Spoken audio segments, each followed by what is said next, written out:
الحمد للہ رب العالمین والصلاة والسلام علی سید المرسلین اما بعد فاعوذ باللہ من الشیطان الرجیم بسم اللہ الرحمن الرحیم ومن الناس من یقول آمنا باللہ وبالیوم الآخر وما هم بمؤمنین صدق اللہ العظیم صلی اللہ علی حبیبہ محمد وآلہ وسلم سورہ بقرہ آیت نمبر 8 ترجمہ کنز العرفان۔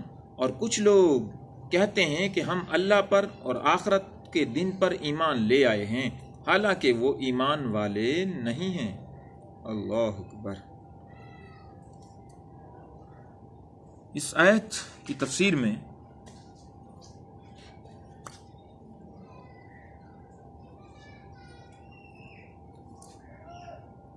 تفسیر ابن کثیر کے کچھ حوالہ سے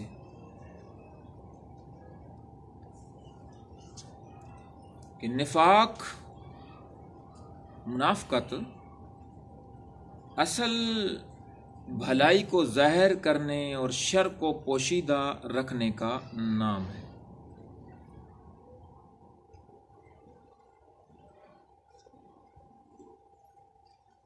اس کی چند اقسام ہو سکتی ہیں۔ نمبر 1، اعتقادی، یہ منافق ابدی جہنمی ہے، ہمیشہ کا جہنمی ہے۔ اور نمبر 2، عملی، یہ کبیرہ گناہ ہے، جو عملی منافقت ہے یہ کبیرہ گناہ ہے، اس کے ظاہر باطن میں کچھ ایسا فرق ہوگا کہ وہ بہت سارے کبیرہ گناہوں میں مبتلا ہوگا یا کسی ایک میں مبتلا ہو۔ اس کی تفصیل الگ سے انشاءاللہ عزیز کبھی موقع پر انشاءاللہ عرض کی جائے گی۔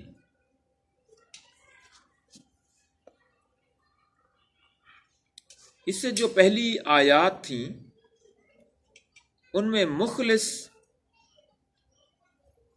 ایمان، خالص ایمان والوں کا ذکر کیا گیا ہے،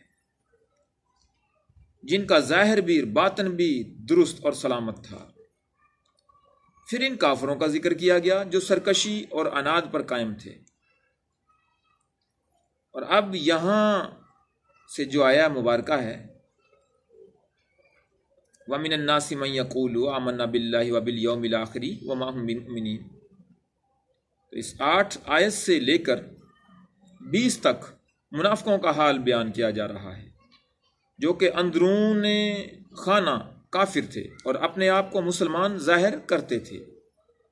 اس آیت کا خلاصہ یہ ہے کہ کچھ لوگ اپنی زبانوں سے اس طرح کہتے ہیں کہ ہم اللہ تعالیٰ پر اور آخرت کے دن پر ایمان لے آئے ہیں، حالانکہ وہ ایمان لانے والے نہیں ہیں، کیونکہ ان کا ظاہر ان کے باطن کے خلاف ہے، بلکہ حقیقت یہ ہے کہ وہ منافق ہیں۔ اس آیت سے چند باتیں بھی معلوم ہوتی ہیں۔ نمبر 1، جب تک دل میں تصدیق نہ ہو اس وقت تک ظاہری اعمال مومن ہونے کے لیے کافی نہیں ہے۔ اور نمبر 2، جو لوگ ایمان کا دعویٰ کرتے ہیں اور کفر کا اعتقاد رکھتے ہیں سب منافقین ہیں۔ تو یقین کفر والا پھر نہیں ہونا چاہیے، دعویٰ ایمان کا ہے تو اعتقاد بھی مومنوں والا، یقین بھی مومنوں والا۔ نمبر 3، یہ اسلام اور مسلمانوں کے لیے کھلے کافروں سے بھی زیادہ نقصان دہ ہیں، اتنے یعنی منافق لوگ خبیث ہوتے ہیں۔ اور وَمِنَ النَّاسِ اس کا معنی اور کچھ لوگ، تو منافقوں کو کچھ لوگ یعنی وَمِنَ النَّاسِ کہنے میں اس بات کی طرف اشارہ ہے کہ یہ گروہ بہتر صفات اور انسانی کمالات سے ایسا عاری ہے، ایسا دور ہے کہ اس کا ذکر کسی وصف و خوبی کے ساتھ نہیں کیا جا سکتا، بلکہ یوں کہا جاتا ہے کہ کچھ لوگ ہیں۔ اور اسی لیے انبیاء کرام علیہ السلام کو صرف انسان یا صرف بشر کے لفظ سے ذکر کرنے میں ان کے فضائل و کمالات کے انکار کا پہلو نکلتا ہے۔ مطلب یہ کہ انبیاء کرام علیہ السلام کو صرف اور صرف انسان ہی کہتے رہیں یا صرف اور صرف بشر ہی کہتے رہیں، تو پھر ان انبیاء کرام کا یہ فضائل کا اور کمالات کا انکار ہے۔ اس سے اجتناب بالکل لازم ہے۔